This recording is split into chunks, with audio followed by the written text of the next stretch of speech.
Hi,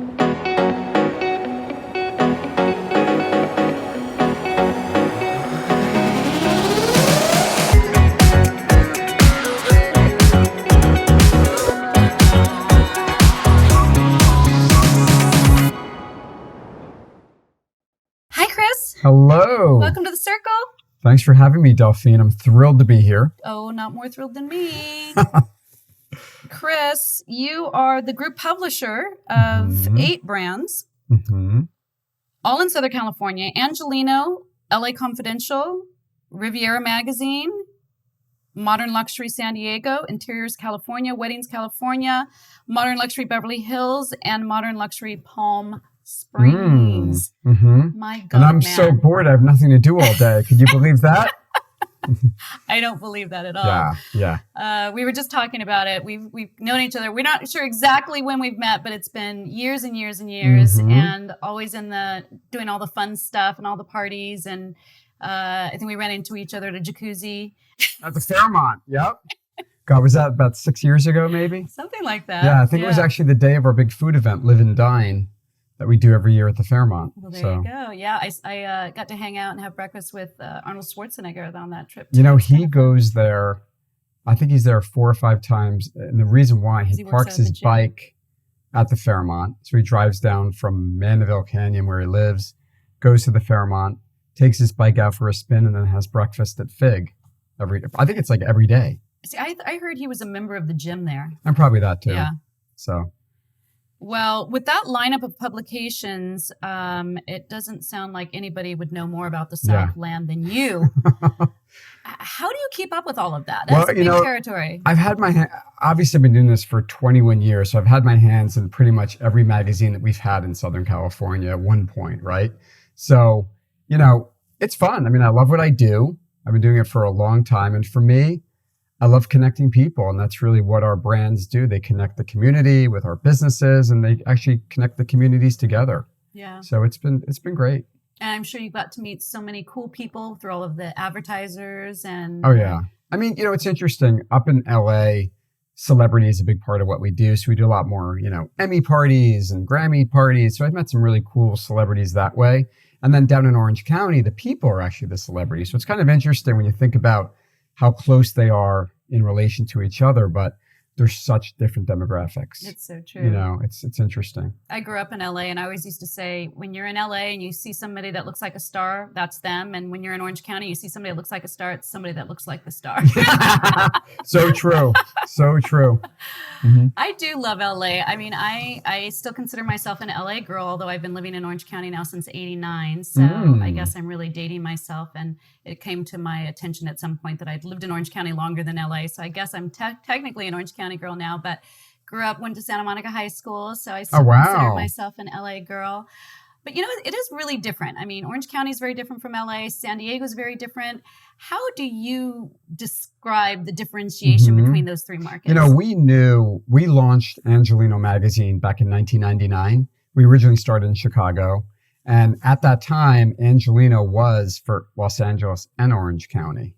But we quickly realized we needed our own magazine down here. So Riviera magazine was born in 2001. Actually, September 11th was our launch date of 2001, believe it or not. So it was really an interesting time. And I don't know if you were around for our launch party back then, but we weren't sure if we should do it or not. But we did. We decided to have it because we wanted people to have the opportunity to talk about what was happening in the world. So our brand became sort of this connection for the community to get together and really talk about what was happening. But we realized there are 2 different, obviously demographics. Yeah. LA was, skewed more celebrity, more, I'll say more liberal at the time. Orange County was a little bit more conservative and a different kind of audience. Yeah. But, everyone still loves fashion. Everybody still loves travel. Everybody still loves to dine. So no matter what you are politically or what your beliefs are, we all kind of like the same things. It's so true. It is very true. There's more similarities than differences, I would say. Although when I travel and people used to say, oh, she's from LA. And I was thinking, outside of Southern California, people kind of lump Orange County into LA. They kind of think we're all the same thing. And yet no Orange County person would, think that they're an Angelino. So it probably Right, makes right. sense that It's you have a true. different brand, right? Yeah, no, absolutely. That's awesome. So tell me a little bit about how would you describe the differentiation in terms of how you present events, how you present products, how you present things to like a San Diego market, for instance? Or, do you think that there's one that, I kind of feel that Orange County is more, and maybe this is a little bit mean, we tend to follow trends a little bit more. LA likes things very eclectic. They like to always be on the cutting and trying to do something a little bit different. I haven't had enough time in San Diego to kind of know what that personality is. But do you think these regions have like distinct personalities? Yeah, I think you're right. I feel like in LA, like you want to know where the hip, cool record store is in Echo Park, right? So we may talk about that in one of our publications. Orange County, I think it's all about really cool fashion. And I think we have two meccas of fashion here between South Coast Plaza and Fashion Island that we really have the best of the best with luxury goods. And then San Diego has always been sort of, I don't know if I'd say it's a true luxury market, but it's more like a cool, beach vibe kind of place. I mean, there's a lot of money in places like Rancho Santa Fe, and they're known for the big horse, the Del Mar racetrack, and so I mean, there's definitely great fun things to do, and I think it's kind of like a playground for us as well. And I think all three regions kind of have something distinct about them, and I think Orange County is really changing a lot. I think it's changed over the past 10 years, where you are seeing a lot more open-minded people, and even when you look at some of the election results lately, it's kind of interesting to see how things have changed. Yeah. I think when I first moved here in 89, I actually moved from Berkeley. So I went from the most liberal county, Alameda County in California, to the most conservative county. And one of the things that I noticed is that there seemed to be a mix of demographics, but they weren't really mixing together. It was like there were regions of Asians, regions of Hispanics, regions, but they weren't like, you weren't seeing them as coming together as much. And I feel like that's a change now. I feel like I go places and I do feel like there's more of a diversity mix happening in all the different regions, which in my opinion is super positive. Oh, absolutely. Absolutely. Even like, my son is 16, and it's interesting, that generation see no difference in anybody. Yeah. Like everyone's one. Yeah. No matter what color your skin is, no matter what your sexual preference is, like you're one. And my son doesn't see any difference in any of that. And I know, like, as we grew up, things were, you did know who the person was who might have been gay or a lesbian. Like that was sort of, they stood out in a crowd. Exactly. I think now they don't stand out in a crowd. Yeah. So it's kind of interesting. So true. And I think San Diego is really attracting a lot of younger people, because Orange County is a very expensive place to live, especially along the coast. And I noticed that a lot of my my son's friends and a lot of people have been kind of gravitating towards San Diego because it's a more similar lifestyle to Orange County, but it doesn't have the high price tag that. It's true. I mean, I know there's areas like our publisher down there, Ken St. Pierre, he moved to Escondido. And I went to visit him about a month ago, and beautiful home with a pool. I mean, it's a little bit out sort of east, away from San Diego, but he's getting the beautiful Southern California experience at a really great cost. He's got a family and they love it. But you're right. It is very, a little bit younger skewed, kind of tech oriented too. There's a lot of tech companies that merged out of San Diego. I love the golf in San Diego. I mean, Torrey Pines is a great course. And so for me, it's a great destination for me to take a little vacation. I always try to fly into there whenever I can, because that's a beautiful airport. Oh, yeah. The views coming in are gorgeous. I think San Diego is awesome. And then Palm Springs is also another sort of interesting place. I mean, since the pandemic hit, everyone's going out there. Yeah. Everybody wants that kind of lifestyle. Everybody wants to be outside. So it's really an interesting place where they used to call it Heaven's Waiting Room.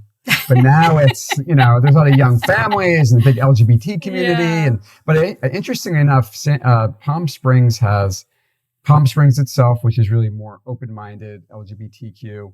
Palm Desert is really conservative. Wow. It's kind of a little bit more like Orange County.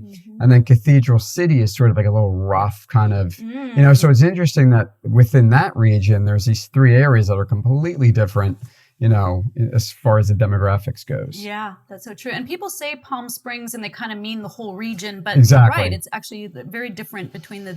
And I have a secret. There's so many great places. Like I like going to Vegas every now and again, But there's a great casino there. There's Agua Caliente, there's Casino Morongo. So you really get that sort of Vegas experience 2 hours away from where we live. So it's kind of fun. I'm obsessed. I love, love, love it. And I've been having an opportunity to go out there. So many of my friends have bought houses out there recently, although the market is crazy, right? Yeah. It's like on fire right now. Right. But when I get out there, I feel like I've gone far, far away. Right. It doesn't feel like a 2-hour drive. It feels like you've really transported into a very different environment. That dry heat, my hair always looks good in that dry heat. So does mine. I love it. You know what I love about these staycation ideas? I think a lot of people are doing these now because of travel restrictions and all that. But on Sunday morning, isn't it nice not to have to rush to an airport and isn't it kind of nice? You could spend the day, you don't have to worry about it. So I think Palm Springs and all these destinations, even we were talking about Big Bear and Lake Arrowhead. I mean, I haven't been there in years, and I was up there maybe 3-4 times this past 2 years, enjoying the skiing. And I think we're blessed here in Southern California to have all these great things to do where you could surf in the morning and ski at night and gamble in the afternoon if you wanted to. It's kind of a great place to live. Damn, I feel like I'm not making enough use of my time. They're hearing that. Yeah, for sure. That's awesome. So, being a overseer of such a large group of publications, I was thinking like LA Confidential, Angelino, Modern Luxury, Beverly Hills. How are they competing with each other, or how does an advertiser know what is the best publication for them? I mean, you've got to be able to steer them. Yeah. So we obviously, since the pandemic hit, we made some changes, and I am the group publisher for Southern California, but I need help. I can't do all this work myself. So we have different people. We have our publisher in San Diego. We have a publisher in LA who handles all the day-to-day activity with Angelino and LA Confidential. I sort of oversee more of Orange County now and Palm Springs because, obviously there's so much money down in Orange County. Like we're trying to figure out ways to kind of grow this market a lot more when cities like LA were hurting a little bit more and things were closed down. So we've seen a change in our business model as well, where, I raised my hand and said, I need some help here. So, from that point of view, our advertisers, we also give them the opportunity to figure out what publications make sense. Like obviously if it's a hotel like the Fairmont, they're trying to reach now people in Orange County and San Diego because they want to get those people up to LA to have sort of that staycation experience. They may want the local Angelinos to come in and experience the restaurant. So it really depends on what the message is, and we kind of guide them through what makes the most sense, And the Beverly Hills magazine was a partnership we had with the Chamber. So it was interesting because you would think that Modern Luxury Beverly Hills magazine would compete right with Angelino, but there's so many businesses in Beverly Hills that would never buy advertising in Angelino. They wanted their own sort of publication. So it was kind of interesting. Like Beverly Hills is a small town. A lot of these small little mom and pop shops in Beverly Hills were excited over that opportunity because it really created this kind of vibe of Beverly Hills being the center of Mecca. And they had this whole idea where Lily Bossy, who was the mayor, had this idea of keeping things open late because she felt like everything closed in Beverly Hills at like 8 o'clock. So Rodeo Drive was dead. So she came up with this really cool initiative to keep things open. I forgot what she called it, but Beverly Hills was booming big time for a while. So it was kind of nice to see. There's great culinary restaurants there now. There's, a wonderful Greek restaurant. There's great Mexican food. So it's really, really morphed into a culinary destination. Yeah, David Heil was on the show recently, and he just opened up his new studio, David August, right across from the peninsula. Yeah. And he was telling me, he's like, my clients are always popping in. And, of course, his client is like the who's who list. I'm like, I want to hang out around there. And he does a lot of house calls. I mean, he'll have clients, he'll do Zooms from their closets and kind of go through. I remember when I first met David, I left there with this notebook that had everything numbered. Every suit I had was a number on it. But back then in like 2008, I wore ties and suits. Like these days, I don't think I've worn a tie except if I'm going to like a black tie gala. Yeah. I mean, I used to wear ties all the time. I don't do that anymore. Maybe I'll start again. Bring ties back, right? Nobody wears them anymore. Nobody does. Except if you work for the Irvine Company. But they're not that comfortable, right? I mean, do you really want to bring ties back? No. It's like nylons. If everybody, I used to have to wear pantyhose every single day when I worked at Nordstrom. I think about that now. I can't remember the last time I put on a pair of nylons. I think people want comfort now. Yeah. I mean, even like last time we had our event for our Modern Men, and I had on like these really cool high top sneakers with my suit. Yeah. Like 10 years ago, I probably couldn't get away with that. Yeah, that's so true. So those are cool trends, I think, especially now. Comfort. is the way to go. Absolutely. I think one of the silver linings also that kind of came out of the 2020 experience is, people just taking back their want to be comfortable. And I don't think it's moving. David talked about it a little bit too. I asked him what were some of the men's trends that he would like to see go away. And he said the tight pants. He says, they just don't look good on most men, and people are trying to squeeze in and they're not that comfortable. So, So he wants to bring back those baggy where are they? Pinstripe? The pleated pants. The pleated pants. I've never been a fan of those. That. Let's not go too far. Don't be crazy now, man. But during that time frame, print media specifically went through a very difficult time, right? And regional publications specifically were hit harder than most. I was just checking before in preparing for this interview, Glamour, 17, Cooking Light. I mean, major magazines that have either gone completely online or have just gone away altogether. I mean, modern luxury just seems like it's continued to thrive and do well in these times. What do you attribute that success to? It's interesting. I feel that modern luxury, obviously we're a national brand with sort of a regional local feel. So I feel like we could attract more local people in our cities to our advertisers. Like, for example, we're talking about Geary's.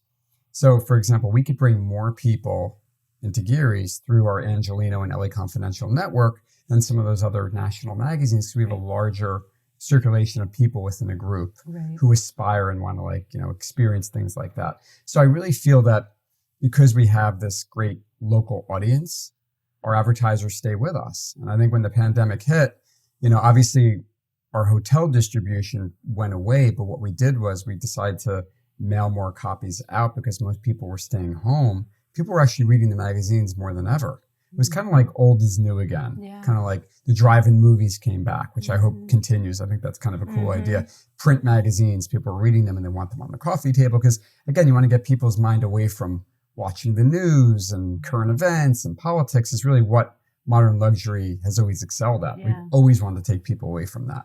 So our magazines really became more valuable, I think, over the past 2 years. I think a lot of our advertisers like real estate and home design, that those categories did really well over the past since 2020. They want to be in a publication like Riviera. So it's been interesting to see the changes there. But, we do a lot more than just magazines. We have a huge digital capabilities component where we send out dedicated emails, we do native content, we do video content. So that's a big part of our business. And then experiential events has always been really a big part of what we do as well. That went on hold, but I think we were talking earlier, now it's back and every night there's something happening. Another event is happening right now. And my wife is kind of like, I miss those days where you didn't have to go anywhere and you were home. And so, but I think you also pick and choose. I think that's something to be said too, a silver lining. Like, you have to be everywhere. You go to things that you think make sense for you and for what you can learn and grow from, rather than just having to be seen and get that photo on Instagram and do all that stuff that I think we all kind of did prior to the pandemic, so I think there's a lot of changes. Well, and I remember because I worked for a big advertising agency in the early 2000s. And, if you would make a media plan, it was kind of like, okay, these are we think your target market is, this is where we think it should reach. And people just said, oh, okay. Now with the digital age, everybody wants metrics, right? Everybody wants to see numbers and analytics. And, the advertisers are actually gotten more savvy too.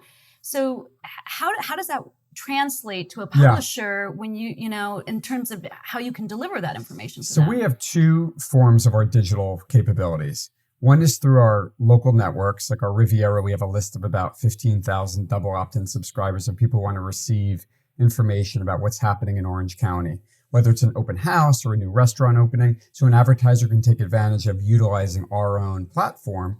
The other one is really interesting. It's a company that we purchased about 3 years ago. It was in the automotive industry. It was called MotorSend.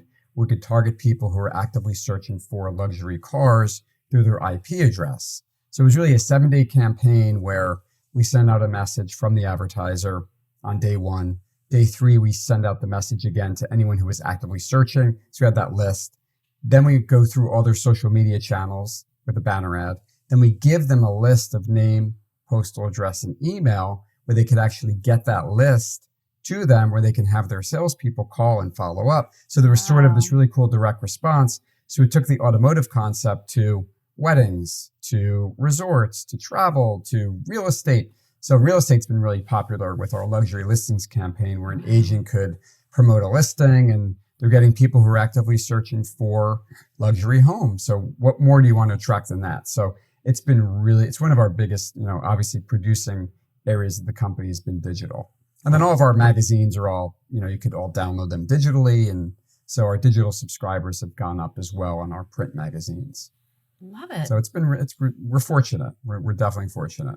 And you guys are not just in California. It's a nationwide company, right? The brands are nationwide. How many publications are there? So we've got 86 publications across 22 markets. Oh, so anywhere from, in Miami, we have Ocean Drive, which is sort of this Bible of how everything started.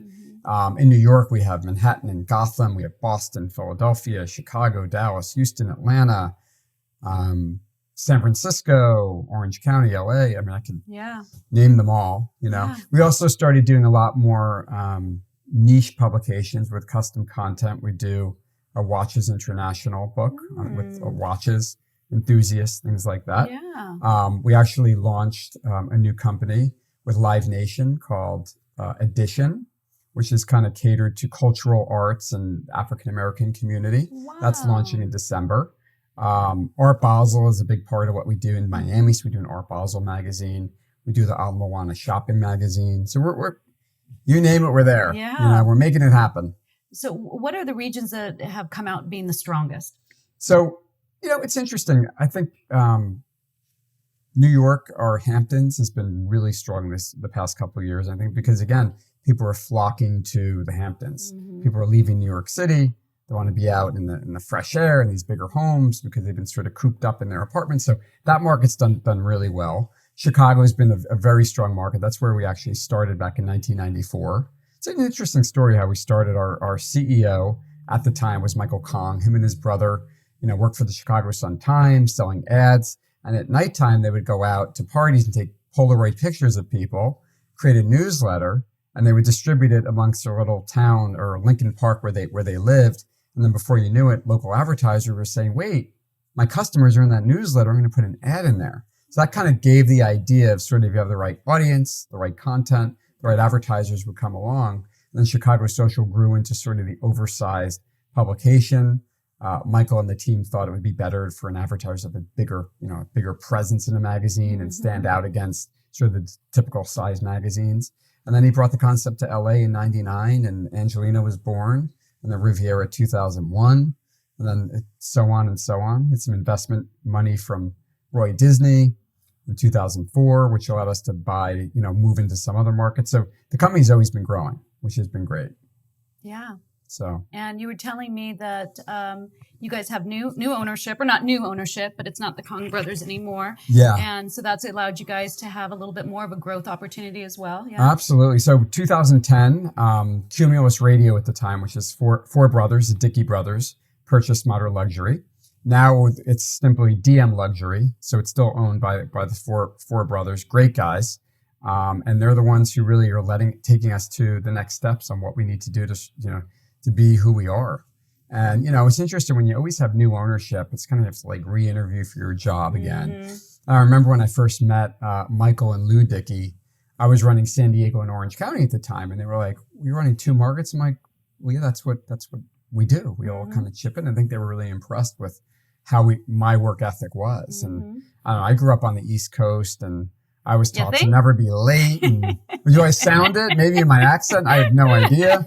Sometimes it goes away. Sometimes it's there. I don't know. It's there today. I've always been somebody who just gets up in the morning and makes it happen. Yeah, I love that. A lot of people are kind of down on the younger generation that they're not don't have the same work ethic. I mean, I don't know if that's true. What has your been experience? Do you guys bring on a lot of young talent? It's interesting. On interviews, I'm always looking for great salespeople. So if you know anybody, let me know, right? So I always interview different people, and I always look at resumes, and I see people who have been with jobs for 3 months, 6 months, 8 months, a year. And I always ask, what happened? Mm-hmm. Oh, well, that was a good starting. And so I feel like that generation is always sort of looking for the next best thing. And I'm a really hard person to be interviewing because I've been with Modern Luxury for 21 years. So for me, this is like where I am in life, and I believe in what I do.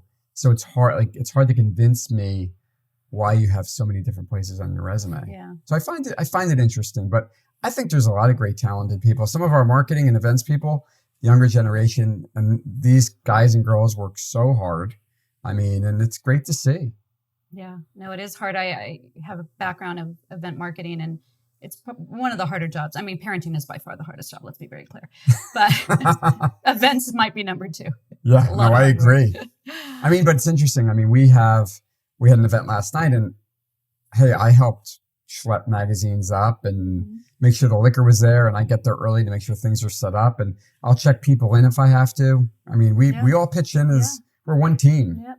You know, and that's how I've always been. I always feel like it's always important to kind of lead by example. Yes. And even like when you have a sales team, you have to show them that you could actually do it. Instead of dictating, oh, I need you out here. But if they see that you're successful and a producer, they're going to follow suit. Mm-hmm. So it's great. I mean, my team in Orange County is remarkable. I have Diana McBride, who's been with me for about 14 years. Love Diana. I remember hiring her, and she's remarkable. Yeah. And it's great because I trust her. I can count on her, and I learn things from her, and she comes up with great ideas, and I think it's wonderful. Yeah, give people credit where credit is due, you know, and that's kind of how it is. We also have Kaylin Rainey, who just started about 2 years ago, and Allison Mitchell's our editor-in-chief. We've got a great team. Sure, you know, LA, we've got a great team of longstanding national sellers, and we've got some new people down up in LA. So, you know, we're there. Yeah, we're making it happen. Yeah. I met Diana when I had my salon, Butterfly Me, and she came in to, you know, sell me some advertising. And I really, when I made the appointment, I didn't think I was going to be buying any advertising because I was like, oh, you know. But I just love Diana so much. Yeah. And I thought, I just want to spend more time with her, and I want her ideas. And the value that she brought to me as an advertiser, she referred clients all the time. We did makeup, you know, she helped me to find ways that we could get more involved in some of the print stuff with the makeup that we were doing. Constantly was, you know, reaching out to us for events. I mean, it was such a plus. It wasn't just buying an ad. Exactly. And to this day, we're still great friends. She's been on the Roundtable show. Yeah. So I think it's so smart, and you kind of pin the tail on the donkey. Does that make sense? But you're right, because I think a lot of businesses feel like we're there to sell them a page of advertising. What we're selling them is an experience, and that experience could be introductions to like-minded individuals, utilizing products for some things that we're doing, or creating an event experience. So there's always things that you could take to the next level. And I always, whenever I'm making cold calls, which I still do, I still knock on doors and go in, and sometimes we get rejected. And I say, look, I said, you could say no. Like, don't you want to know what's happening in town? Don't you want to know like what we're up to? And there could be opportunities editorial that we may not know about. Yeah. So for 10 minutes, can I just fill you in on what we're doing? Yeah. I mean, how do you say no to that when you're a business in the community and you want to get new customers and hear what's happening? So I always present the magazine as sort of a marketing arm and a way for them to grow their business, rather than, you know, a used car salesman going in and trying to sell advertising. You know, we kind of spin it in a different way, because we don't want to invest in our potential customers and want them to invest in us. So it's great. I love it. Yeah. Interiors Southern California is one of the magazines under your group, and oh my God, I love Interiors. I love Interiors, and it's interesting. It's taken on such a new theme, especially over the past 2 years, where I've hosted so many Zoom events with designers and getting to really know them, because obviously the designers are doing so well during this time. People are renovating their homes and buying new homes, and, you know, finding new ways to like create experiences. So I love the design community, and we're always evolving and doing fun stuff with them. We're doing a big event at a kitchen place in Long Beach next month with about 20 different designers and a celebrity chef, and it's just fun. And there are fun people to hang out with. Oh, yeah. Tell me, the design community. Very creative, right? One of the things that I really come to understand over the years, with a short period of time, I was with representing Freedom Communications, and Richard Reisman's a good friend, is that a lot of people don't really understand what the job of a publisher is. Yeah. They hear publisher and they start talking about copy or, you know, like storylines. And not to say that you couldn't make a suggestion, but they don't understand that the publisher really runs the business of the magazine, right? So sales, distribution, those types of things, circulation, and that the editor is the one who's actually that's writing the copy and coming up with storylines and that type of thing. And I mean, do you find there are people coming up and going, "Oh, let me tell you about something"? Oh yeah. I mean, it's also smart. I feel like even if you're a business that you want editorial, it is smart to create a relationship with the publisher because obviously I work neck and neck with Laura in LA and Allison in Orange County, where if there is something new and cool, I'll say, hey, this could be a really cool story idea. Even if they don't want to buy an ad, it still could make sense. And I think eventually, if you invest in these businesses and show them some love, the love can come back as well. Yeah.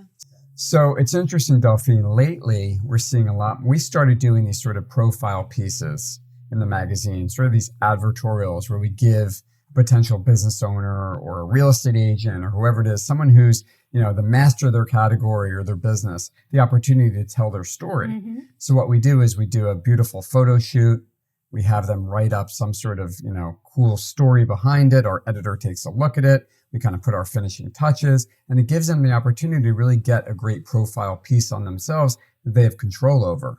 Yes. Sometimes with editorial, you have no control. Yeah. You don't know what they're going to write. You don't know what picture they're going to use. And sometimes we get some nasty, responses if someone doesn't like how they look in a magazine and how, but editorial, this is how it is. Yeah.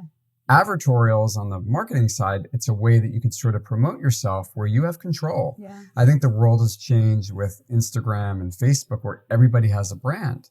A lot of people want control over that. So it's been a huge successful mission for us over the past 10 years since Facebook came out. I remember Diana came to me with Dynamic Women, and we started in Orange County, and it was very successful back then. And we had about 15 ladies who all invested in Riviera to be a part of this great sort of club of dynamic women. We had a photo shoot. We treated them like celebrities and hair and makeup and the whole 9 yards. And we have an event where they invite their friends, and all of a sudden you have a sphere of influence of the right people.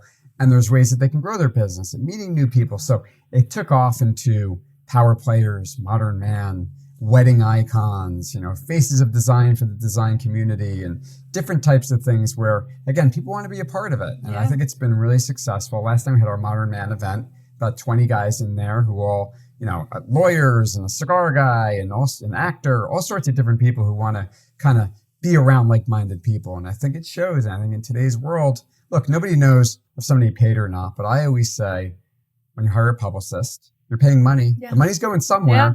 So might as well go right to the source sometimes where you can have full control. And also, a lot of publicists come to us and say, wow, my client saw that modern man. They want to be in there. Yeah. So it's kind of ironic when you get, publicists paying us to have their clients in our magazine. It's so true. It's interesting. Yeah. Well, it's funny you should mention that. Yeah, let me get out my glasses because, we have Delphine. I just had a wonderful experience being part of this is actually my second time being part of the Dynamic Women feature, and I have loved it. I love it. So this at the Balboa? This was the Ritz-Carlton, I think. No, I actually missed the photo shoot that you guys set up. So I had my own photographer, which, by the way, she wasn't named. She didn't get her photo credit there. So I'm going to give it to her now. It's Renee Parkhurst. She's amazing. Oh, she did a great job. And oddly enough, I think we took about 50 pictures that day. That was the very first picture we took. Oh my God, Isn't that really? Funny how that works out? Yeah. The first is, you were ready. You were fresh and ready to go. And then the response has been so positive on my end because so many friends reached out and said, oh my gosh, I saw it and that's so cool. And it's funny because even now when I approach people about the podcast, they have an understanding of what it is now, you know? So it's not like I'm having to, if they hadn't seen the podcast, but they've seen the Riviera magazine feature, they have it's more of a soft sell, so to speak, right? So absolutely. I think it's a great thing. I'm very happy I did it. And I'm excited that you guys continue to come up with creative ways for people to It's remarkable. You put this on your social media and, you get all the people saying, oh my God, look at you. You're in Riviera I haven't done that yet, but it's next on my list. I'm going to do it. I'm going to do it. Absolutely. We're going to do a little test, Christopher. Oh, let's go. I like tests. Because you know about so many different industries, I'm going to ask you about an industry and you tell me what you think is a hot new trend or something we should keep our eyes on for this industry. Okay? Number 1, fashion. Comfort, as we talked about. That's so true. I gave you that one, I think. Okay, I know. We already talked about fashion. I think, again, it's a lot of comfort. And even I think a lot of the galas that are happening. Do you say galas or galas? I think it's gala. Okay. I think I said gala. Now I say gala. Sometimes I say words very incorrectly, but gala it is. But I'm seeing people wearing, beautiful black comfortable sneakers with a really cool And the reason why is because tuxedo. you can't find heels. I went into Neiman Marcus to buy a pair of heels the other day. Everything was a slide or a tennis shoe. I don't know if I'm happy with this. Yeah. Give me my heels, man. Well, I'm going to this event called Le Dinner en Blanc. Have you heard about this? No. It's on Saturday night in Palm Springs. It's everyone has to wear white. There can't be anything that's not white on you. If you show up with no white, you get kicked out. Wow. So and also you have to bring your own tablecloth, napkin, plates, dishes, everything, and everything has to be white. Who wants to go to this event? Well, I'm going. I mean, my wife is like, what are we doing now? So I'll fill you in. But again, I'm wearing really cool white sneakers with white jeans. Yeah. It's kind of comfort. Think about a retail outlet that would have like a little pop-up there on site with all white things. So in case you weren't wearing all white, or you could pick up a couple extra white accessories. Smart. Okay. Beauty. Okay. Men, like we talking about men or? You can pick. I think, I'll talk about men's hairstyles. I think long is back. I think a lot of men are wearing their hair longer and it's part of the casual thing. Part of the casual idea. Obviously, I think facial hair is like kind of here to stay. Yep. I remember, 10 years ago, I remember having to shave and be clean cut. I kind of like having my facial. My mother still gives me a hard time when I see her back in New Jersey. You didn't shave? But then again. So I think those are really cool men's things. And I think glasses are back. Wow. So, well, they look great on you. I always am kind of ashamed to wear my glasses, so I just have really big type on my iPad. And another trend, but of course I broke it on my way here. I'm wearing a lot more really cool like bracelets and kind of stones and like stuff like that. So a friend of mine made me this really cool crystal that I wear at times. And I think it kind of brings some good energy. So I think I kind of feel a little bit more spiritual these days. So I kind of like wearing stuff like that. I like it. Yeah. Stones are good. Yeah. Bring positive energy. Okay, so what about hospitality or travel? So I think obviously the staycation, I feel like we talked about this and getting boring, but staycations are really great. And I think also going to hotels in your own town and having a fun experience. I know like the Fairmont, we were talking about them, they do this opportunity where you could spend a day there during the week. I think it's like $40. You get a room for the day. You get to use the pool. Maybe not $40, Sam. Don't kill me. Maybe it's a little bit more. But like $40. Maybe it's a little bit. It's probably more. I'm saying 40, but you get this whole experience of like being able to bring clients there, have your room, sit by the pool, have a great lunch, and then you get to leave at the end of the day. It's like 9 to 5. Wow. A lot of hotels are doing things like that now. Isn't that kind of fun? That's super cool. Yeah. So, and hospitality is really taking a nosedive, and I think.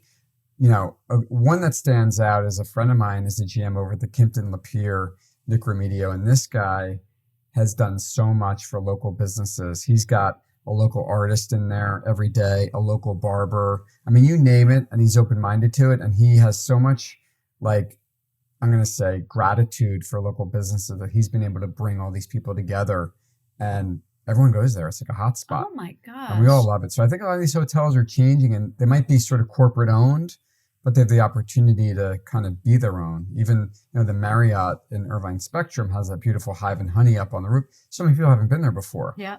But you wouldn't think you were, at a Marriott. People think of, very sort of middle of the road kind of thing. But it's a beautiful property. And not when Bob Olson does it. It's not going to Not when Bob Olson does it is right. It's going to be nice. So true. Actually, I just heard him speak at an event at the Lido House, and he was talking about the new hotel going into the Dana Point Harbor.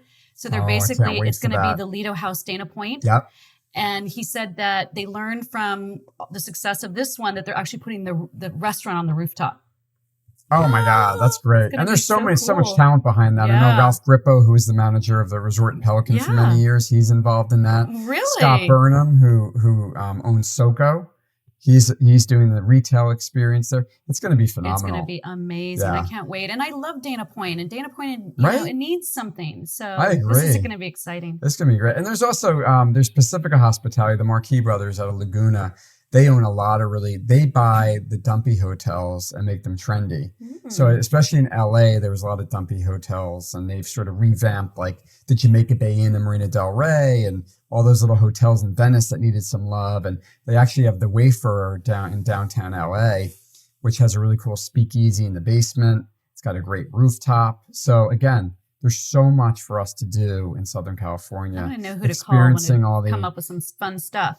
Call me or Ghostbusters, whatever you want. You know, we're here. Okay, so one more thing I have to add to the hospitality. I just last weekend did a RV trip. Ooh. It was 5 groups all lined up their RVs, and they have these new like luxury RV sites. It was so fun, you know, and then when you would go out and do excursions and do your dinner, and then you'd come back and you do campfires around, you know, oh my gosh. And apparently the stats that I heard is over 1 million RVs were sold during 2020. Yep. So there's a million more RVs. Yeah. So you know that this is not a trend that's going to go away anytime soon. And I'm a little bit of a luxury snob, I will admit. And I was like, I don't know if I'm going to like, I loved it. It was so fun. So yes. I think you're right. And also, I think a new trend is actually seeing America, seeing all the cities that we have, and whether doing an RV or road trips. I mean, I think many people who've never been to the Grand Canyon have gone to the Grand Canyon. People, you know, and I think there's so much to do where we're all jetting off to Europe and all these like Caribbean islands, but we've got so many beautiful things in our own country. I haven't been to Mount Rushmore. That I want to do. Have you been to Mount Rushmore? No. It's a place I'd like to go. And I am. And Seattle I haven't been to. I don't know why. I have to go. I like Seattle. Interior design. Trends there.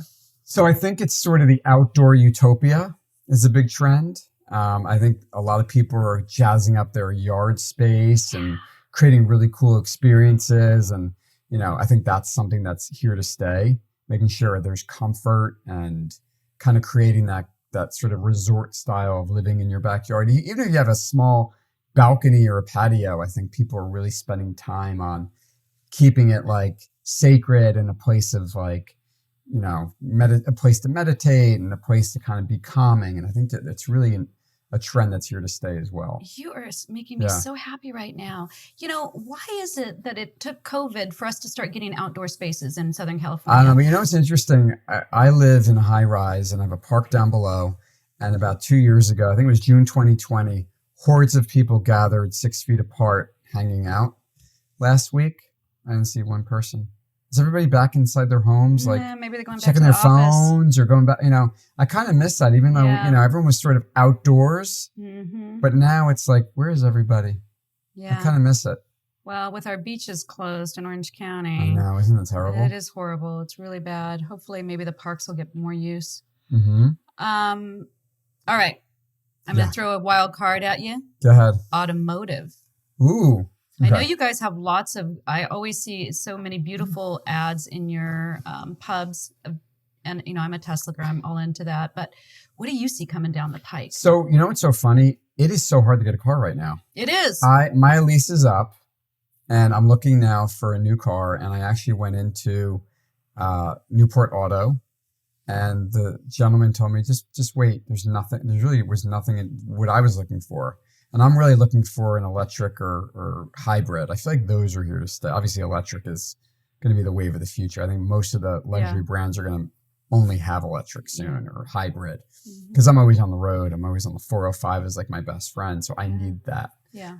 So I think those are definitely trends. The Tesla, I think, is remarkable. What Elon Musk has done to the automotive industry is great. But also think, you know, I love going to car shows and looking at kind of the old 50s cars. I think that's kind of nostalgia. And I think people really need that in their life too. Yeah. That's just my personal opinion. There you go. Well, I like what you're saying. Okay, Chris, so I think you know we do a little thing called Big Questions here. And this is an opportunity to dive deep into the mind and soul of Chris Gialanella. Do you have any consistent daily routines you want to tell us about? So I used to wake up at 10 to 5. I'd be at the gym at 5 in the morning every day, right? That was a typical regime of mine prior to March 2020. Okay. Now I wake up 7 o'clock. I have my vital light red therapy, where I actually go into my little office area. I have this beautiful, not beautiful, but this red light therapy that I do. So That is it kinda, like something that, is it like a mirror that you look into, no, or you lay it's into like, it, remember or? Light Bright, that game we had in the 70s? It's kind of Yeah. like this. Is I it have a all these screen? red lights, and I put on my little meditation app, Calm, Mhm. and I hear a new story or I listen to music. And it's just like a good 10 minutes of my morning to get things going before I have my coffee. I'm also a coffee addict. I love iced coffee. It's like I can't live without it. So between us, then I do the iced coffee afterwards. And then I'm like, What Mr. does the red light Protein. do for you?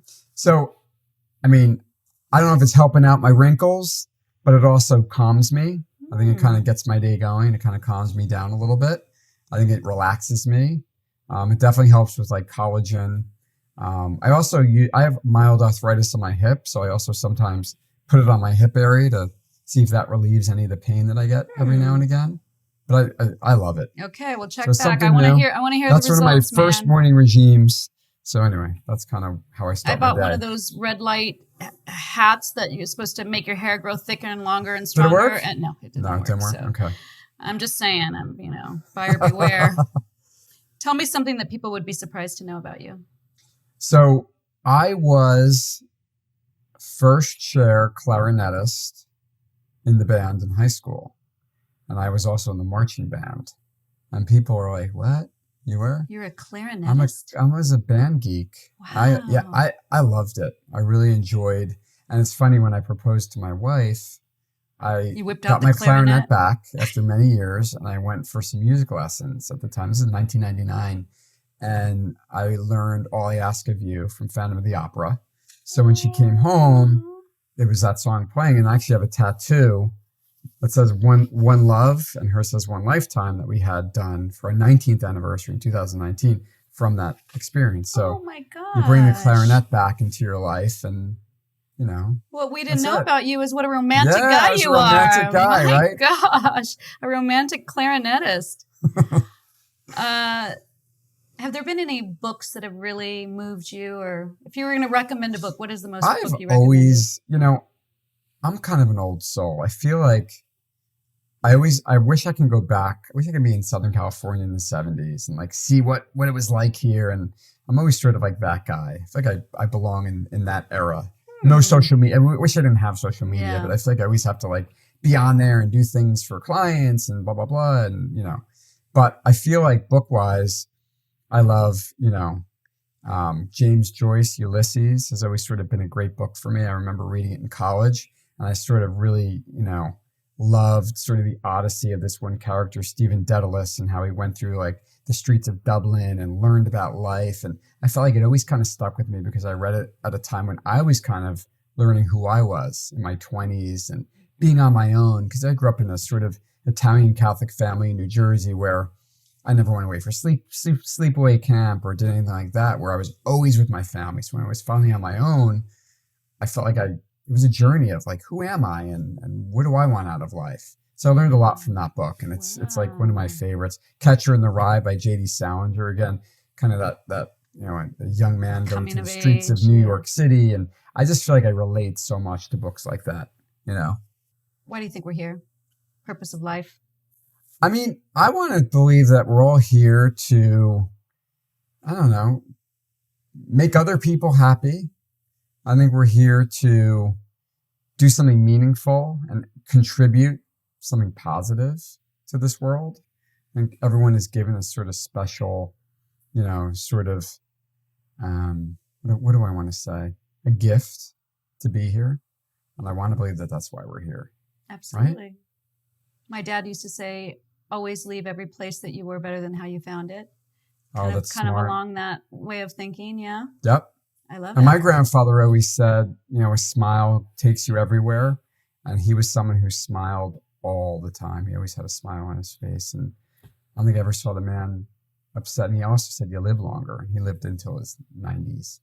But smiling, I think of you like that. You're a very positive person. You're always upbeat and happy and laughing. And so you took that from your grandpa. It's one thing I learned, and even in business, like, you can't take everything so seriously. You have to have fun, and You know, I feel like people want to be around people who are fun and not so serious all the time. I certainly want to be around people like that. Absolutely. All right, and one that stands out, a good friend of mine, Richard Ham, who owns the Casa del Camino.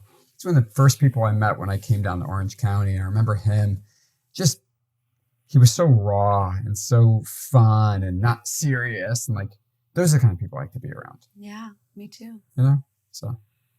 All right, so this is a tough one. You ready? Yes. I'm glad you still have your glasses on. Tell me something that you used to believe, but you don't anymore. Let me think. I love that question. So I grew up in New Jersey, and, you know, for some reason we had to go to church every Sunday. I don't know why, because we'd go, my brothers and I would, you know, misbehave, never paid attention, fiddling around. I thought the communion wafers tasted awful. Thought everyone had bad breath. It was just never a fun experience. And for some reason, we always sort of had to go, and I never understood why. And I feel like God is with us all the time. Does it have to be within four walls on a Sunday morning? Does that make you more spiritual? I think we all have spirituality. I think it acts in different ways. And like, you know, I married a woman who's Jewish, and my son is sort of, you know, neither or. He's Jewish by blood, I guess, because my wife is. Yeah. But he doesn't have a religion, and I don't know if it's necessarily something that everyone has to have in your life. That's like I grew up thinking it was something that you must have, and you know, I think it works for some people. Yeah. I'm not saying it's wrong, but I think I always believed it was something you had to have, and I just don't believe that anymore. Yeah. Well, I think it's funny because we did have Reverend Robert Schuller on as a guest, and we actually talked about this and the fact that church membership is really declining and continues to decline. And, you know, I don't consider myself a religious person, but I consider myself a spiritual person. Mm-hmm. And I think that there's this shift in perspective that the organization or the building or the membership part of religion is not necessarily required to have a relationship with God or to feel like you're a moral person or that type of thing. So I totally understand what you're saying. I follow along with that. I was in a foster home for 2 years, and I went to a Catholic church every Sunday, and they made me sit aside. They always made me feel like I was a second-class citizen. And I remember at the age of 9 going, I have a feeling this is not what God's about. Yeah. So I don't dislike church. And I know a lot of my friends that go to church, they feel so connected, and that's a very beautiful spiritual time for them. So everybody needs to just find their own path, right? There's not one path that fits for everybody. So I love that. I think that's exactly right. But you know what's interesting? I also do enjoy sometimes, if I'm home for the holidays, going to midnight mass. Mm-hmm. And that was really probably the only time I liked going, was when they were singing the Christmas carols. Yeah. Maybe just because I like Christmas songs. Who knows? Because you like to have fun. Yeah. That's a good one. What's a goal that you've yet to reach? So a goal I love to reach is, I feel like I want to make an impact on people with something that I created myself. I mean, I love modern luxury. I love everything I do on the business side, but I didn't create modern luxury. You know, I work for an organization, and they're wonderful to me, but I love to find something that I created myself that made an impact on somebody else. That goal has not yet been achieved. That's awesome. So it will soon. I'm only Do you have 51. I'm 51. My mind is always thinking about ways, you know, and I think, you know, it's interesting. I got into fitness when I turned 40. And I feel like I always sort of went to the gym in my 20s and 30s, but, you know, goofed around and figured if I'm at the gym, I can eat whatever I want. But when I turned 40, I remember writing in Riviera, my publisher's column, how I want to get in the best shape of my life. And there was a gym down here called Stark. And Todd Vandehei, who's the owner, reached out to me. And he said, hey, come on in. I read your piece. I'd love to talk to you about a new opportunity we're doing here. And it was called Stark Naked. And I'm like, I'm not getting naked. What are you talking about? He said, no, we're going to be training 3 men and 3 women in business like bodybuilders. Would you be interested in being a part of it? I said, well, it depends on what I need to do. But literally, they taught me, it was an 8-month period. It started in October, and then the photo shoot was in May. And I had to be under a certain amount of body fat by this certain date. Otherwise, I had to like pay him back for all the training. So I was like, I don't want to do that. Yeah, So I'm going to do whatever you say. And I've always been that guy where you set yourself. I just do it. I'm just that person. So I remember at the photo shoot, I was down to 5% body fat, and I remember posting this on Facebook, and people were shocked. And they had gotten so many new customers because there's guys like me who were in their 40s at the time who didn't know what to do. And most people think if I go to the gym, I'm good. But 80% of it was diet. It was what you're putting into your body. So true. And then recently I did another photo shoot in my 50s. I feel like every 10 years I'm going to do this. I met a really cool celebrity photographer who wanted to shoot me for a potential men's health feature, one of the men's magazines. We can say his name, I'm in. Jason Ellis. Jason Ellis, he's a good friend. Who's amazing. And Jason shot me 2 weeks ago. And it was interesting because a lot of things have changed over 10 years where back then I was doing all this like intermittent fasting where I had to eat at certain times. And now like carbs are your friend. Like back then carbs were not my friend because I was sort of bigger, that I was trying to slim down. And during the pandemic, I wound up losing a lot of muscle mass because I was doing so much like, cardio and Zoom classes and running, and the gyms weren't open. So I wasn't really lifting. So I was actually really skinny. So I think it's easier to go from being skinny to kind of building up a little bit. So my diet was different. It was eating like 200 carbs a day with 160 grams of protein. So I learned a lot about that. And it's really, again, what you put in your body. So would you like to take off your shirt? I've heard that you like to take your shirt off. Diana's like, I bet you could get him to do it. Oh my God. That could be an outtake maybe. So, I haven't shown anybody the photos, but I have a behind the scenes video that was actually really impressive. And I think even my wife was like, oh my God. And she's showing her friends. Whoa. Like, this is 51. So, hey, maybe that could be an impact I make on somebody one day, maybe through health and fitness and making people because I think if you feel good on the outside, it helps out how you feel on the inside.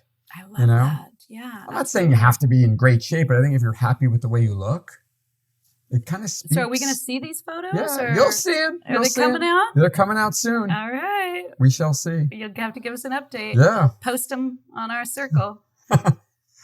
It's been such an honor to talk to you, Chris. You're always so fun, and you always got good things to talk about. So thank you so much for coming into the circle. Delphine, thank you. I'm so proud. Is there anything we missed? Was there something we were supposed to talk to? To be part of this circle. I think it's a great circle, and you've got some great guests, and I can't wait to meet a lot of these guys. Yeah. I think it's remarkable what you're doing. You're giving people a voice, and I think everybody wants that opportunity to kind of speak and talk about what they're doing. So congratulations. Thank you. Thank you. See you soon. You got it. Thank you for listening to this episode of Delphine Circle. If you enjoyed the episode, please check out our last two. And remember to like, comment, and subscribe. I'm Delphine. Welcome to my circle.